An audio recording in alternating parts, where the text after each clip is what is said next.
What's up, guys? Nature Girl 30 here. As you can see, it's a different place, but in the same space. This is another mini Q&A. Different place. Well, either you guys get the idea. I'm in a different area of my room, but either or, guys. Thank you so much for sending me all your questions, and I thank you guys so much for respecting me when it comes to racist questions. You guys didn't send me any this time, so thank you. So either or, let's get started with this mini Q&A. My first set, I actually got two people on Twitter that I'm going to actually answer these questions for. The first set comes from Elliot Powell. Your question for me is, do you think the Shield versus Wyatt should have happened at WrestleMania 30 instead of Extreme Rules? And will they have fun on pay-per-view only, pay-per-views only up to TLC and then have a TLC match? Honestly, I really think that having it at WrestleMania 30 would have been a great thing. I think it would have added on, but the whole premise, the whole purpose of WrestleMania 30 was changed and pushing on towards the future, because everyone at WrestleMania 30 was a brand new champion, either straight out of NXT or the indie circuit. So it would have taken away from the overall theme, in my opinion. Well, honestly, it actually really wouldn't, because the Shields versus the Wyatts, they're pretty much, they were both in NXT. It would have been a great match to see, but I don't think, well, it could have. It could have. I think that, honestly, if they had the Wyatts versus the Shield at WrestleMania 30, it should have replaced Bray versus Cena. Like, seriously, it should have replaced Bray versus Cena, but Bray versus Cena had a decent build, but with a not-so-great ending. If we honestly had the Wyatts versus the Shield and negated John Cena versus Bray Wyatt, then honestly, I think that that would probably work.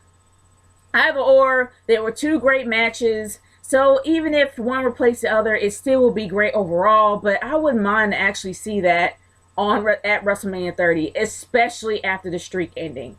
So it would kind of amp everybody up to the streak ending. Either or, it would have worked. Either Extreme Rules or Extreme Rules or TLC, either one of those would have worked. But let's move on from there to your second questions. Your WrestleMania 31 dream match, Dean Ambrose versus Bray Wyatt. What type of match do you want them to compete in? Oh, these guys, I would love to see an Inferno match. Like, seriously, I would love to see a decent Inferno match. Like, somebody getting burned. Like, these are two characters that are off their hinges anyway. Like that Bray Wyatt will actually feel pain. Seriously. So I really love to see it in an Inferno match with those two. Like, I really would. And even if Bray Wyatt burned his arm, he would probably be laughing all the way. It probably wouldn't even affect him, not even once. Well, his character, no. As the regular guy, yes, it probably would affect him a lot. But yeah, an Inferno match, definitely. It will go way beyond the top with those two. So that would be my dream match. Question 3, and your final question for me is, any wrestlers from past, present, or future would you pick to be on the Survivors tag team, and the name? Honestly, let me see. I would love Goldberg. I would love to see Goldberg. I would say I have a team of anti-heroes, but there's not a lot of anti-heroes on there. But I would say it would pretty much be a mix between faces and anti-heroes. It will be Stone Cold Steve Austin, CM Punk, Goldberg. Who else would it be? Yeah, I guess you would have to have one face leading the team. Kurt Angle would definitely be the leader of the team. And who else would be there? Oh, I can't think of anybody else. Oh, I guess I would probably say Jeff Hardy. Maybe have one high flyer on the team. So it'd be Jeff Hardy, Stone Cold Steve Austin, Goldberg, Kurt Angle, and whoever else I said for the fifth. I can't remember right now. But those would be the people that I would actually have on my team. Great question, man. Great question. My final set of questions actually comes from Largest 85. Do you think Tyler Breeze and Dolph Ziggler could have made a great heel team? No, because Dolph Ziggler he's a show off and he has a big ego. While Tyler Breeze thinks that he's too good for anything. Like he's the Zoolander of wrestling. I guess you can pretty much say that. He's the Zoolander of NXT. And having someone with a big ego and then have someone who thinks they're prettier than anybody else, that would not mesh. So no, they wouldn't be a great heel team because their personalities clash. And your last question for me is, do you think Ziggler and Breeze look like each other? I think Tyler Breeze, in my opinion, looks more like Fandango. Like, I don't know, maybe it's just me, but I don't think he looks like Dolph. I think he looks more like Fandango and has the personality of Fandango. Like, he could possibly be Fandango's brother. I don't know, or cousin, whatever. They kind of have the same personalities, except Fandango's bigger than him. That's just me. That's how I see it. But great set of questions, guys. And let's go to the questions that are on my YouTube page. First set of questions actually comes from Final Limits. Have you watched the first episode of Lucha Underground? And if so, what are your thoughts? I haven't yet, but honestly, from what I'm hearing from Cream Crazy, who is now Freddie Thomas, who is now CC Network, or CCY Network, honestly, he's talking about how great it is and how awesome it is. So, and also I heard that from Mr. Griffin. He's telling me how great it is as well. So honestly, I'm really thinking about watching it. I might just sit down and watch it one day if I have the time. If Havoc was in an MK game, what storyline do you think she would be that she would have in an MK tournament? Honestly, for her name being Havoc, my guess is she would definitely be from the realm of chaos, and I really would be surprised if she's like maybe an apprentice of the cleric Havoc. Like, even though they would have the same name and different spelling or whatever, I think she would pretty much be an apprentice to the cleric of chaos. What would her fatalities be? I don't know. Since they pretty much defy all laws of whatever in the realm of chaos, I wouldn't be surprised if she, I don't know. The only thing I would think of is the fact that she would like literally, not leg beat, because that's Quan Chi's. I don't know. I would say that she would possibly maybe, I don't know, make a ball, and I don't know. She would probably dismember them. Take a head off, kick it around. I don't really know. It all depends on what her powers are. I can't remember what Havoc's fatality was. I think I can't remember what his fatality was. If I remember what his fatality was, more than likely his fatality was back in the day, she would probably have the same thing. Could Abyss be an MK character too? He could. I don't see why not. I could imagine him being a part of the Brotherhood of Shadow. Yeah, I can imagine him being a black dragon. So I can imagine him being an apprentice of, not Movado, but Cabal. I think he'll probably be Cabal's apprentice. So he could be in there too. What TNA female or male stars would be good in an MK game? I can't think of anybody else. Those are the only guys that pretty much have probably Manic. I would say Suicide. I'm gonna say Suicide. Suicide would probably be the best guy probably to be in an MK game, in my humble opinion. He definitely can pull it off. But I can't think of anybody else. Honestly, wait.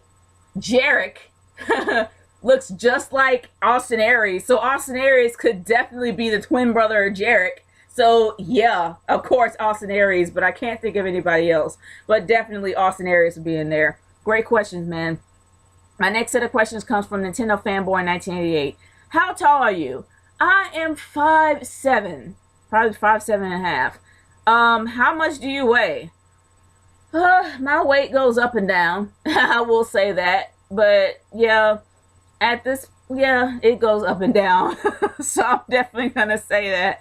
Well, okay, at the moment I'm about at 187 pounds. There you go. I'm gonna say that my weight has gone up, but I am working on bringing it down because before it was at 165, and for my height, 165 is normal. So I am working on my weight, and I'm not embarrassed about it. But hey, I'm trying. So there you go. What is your favorite color? Gosh, I've had so many. I would say my favorite color is definitely blue. I like blue. It's a pretty tranquil, peaceful kind of color. But I went from being blue like in my high school, college days to now purple. Purple or any kind of purplish color is now my favorite. So I would say now purple is my favorite color. Why do you say why do you say ever as ever? Because I can't say ever, and I emphasize the fact that I mean ever. It's just emphasizing how, how awesome something is. So I would say ever. And hey, I like that word. Do you think WWE should bring back the scaffold match that WCW had for heated feuds? No, because it's way too dangerous, and let's be honest, these guys don't have the insurance, let alone the union, to take care of anyone that will get seriously injured. Even if they have to have their own insurance, which is a given, the thing is, it's far too risky to have a scaffold match. It really is. These are human beings. If they fall off and fall down, they could kill themselves. And they don't want another situation with Owen Hart to be on their brains. So of course, I don't think that they should bring it back. But that's just me personally. Moving on from there to my final person, and that's Jack the Talking Dildo. Which WrestleMania did you like better? 17, 18, or 19? Ooh. I will say this. 19 wasn't that bad.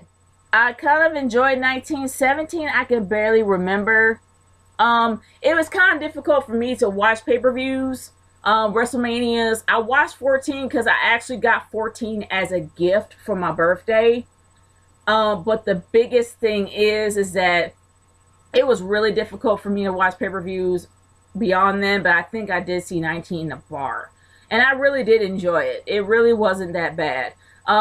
What did you think of the match with Goldberg and Brock Lesnar at WrestleMania 20? I was pissed.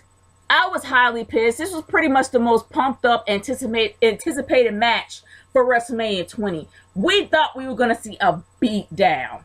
But they sat there and they stared at each other for 10 minutes while people were throwing stuff in the ring. For what I wouldn't be surprised seeing Goldberg's documentary that he froze because he was going up against a pro, and there was no way on this planet that Goldberg had the stamina to keep up with Brock. So he probably just froze. But that still pissed me off. I was like, this is just ridiculous. I actually recorded it on VCR because that was the first time I ever ordered my pay-per-view was WrestleMania 20 at home. But yeah, I was so pissed when I saw that. What matches did you like the most of WrestleMania 20? I can barely remember what was on that card. I really can't. It was so long ago. That stuck in my brain because that was the match that pissed me off the most. But I really can't remember any other matches for WrestleMania 20. Nothing that really sticks out in my brain at the moment. What did you think of WrestleMania 29 in 2013? Was it the worst one you watched? Yes, pretty much because they cut a lot of stuff out. Like, there was so much on the card that they had that they literally start cutting out because of John Cena's match. John Cena's match was going to go over, so they cut out 4 matches. And the one thing that pissed me off the most was they cut out the mixed tag match. And that was the first time that the Bellas were actually going to be, the Bellas and the Funkadactyls were going to be on a pay-per-view for WrestleMania. That was their first time, and they got cut. And I was kind of pissed off about that. Not to mention that there was a lot of other matches that got cut. At least 4 of them that got cut. We had 2 championship matches and 2 standalones that got cut that night. So that was pretty much the worst because it was the least organized. It was the least organized, the least put together, and the least entertaining and fulfilling pay-per-view ever. They kind of messed it up for New Jersey because that was the first time New Jersey ever had a WrestleMania there, and they messed it up.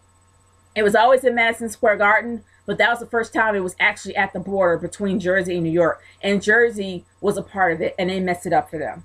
It's kind of jacked up. But a lot of people there probably didn't see it that way because it was in New Jersey. They had an opportunity to be there, and they probably have a completely different thought. But in my opinion, that was a waste of watching, a waste of my eyeballs gazing at it. But that's just me. But thank you guys so much for sending me questions. If you have any other questions for me, by all means, send them to me via YouTube or on Twitter at RKA30 #NatureGirlQ&A. I hope you guys like the newest music that I have on there. I actually got it from a royalty-free site called freemusicarchive.org.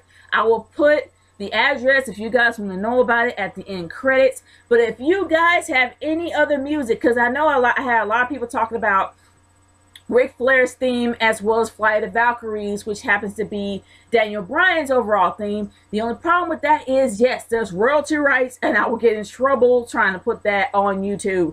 So you guys, if you have any ideas, by all means, go to a royalty-free website. Give me the name of the artist as well as the music. Send me a sample. I'll listen to it, or at least send me to the website where it's on, or a link or whatever. I'll listen to it, and if it's something that works, I will keep it for the rest of my Q&As, but it has to be royalty free. This is Nature Girl 30 signing off. Peace out, y'all. Later.